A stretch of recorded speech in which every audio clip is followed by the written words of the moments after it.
حصہ نمبر 3، نماز کے اوقات کے بارے میں پوچھنے والا شخص کہاں ہے، وہ حاضر ہو۔ تو آپ صلی اللہ تعالیٰ علیہ وآلہ وسلم نے فرمایا، ان دونوں اوقات کے بیچ کا وقت تمہاری نماز کا وقت ہے۔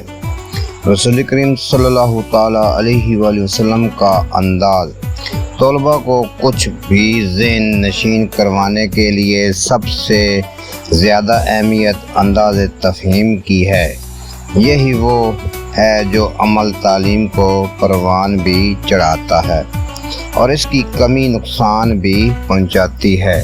رسول کریم صلی اللہ تعالیٰ علیہ وآلہ وسلم بھی اپنی بات کو سمجھانے کے لیے متعدد طریقے اپناتے تھے۔ مثلاً آقا علیہ الصلوۃ والسلام کریم صلی اللہ تعالیٰ علیہ وآلہ وسلم جب بھی کوئی بات کرتے تو صاف اور واضح انداز میں فرماتے اور کسی خاص بات کی اہمیت کے سبب یا سمجھانے کی غرض سے دعا 3 بار بھی دہراتے۔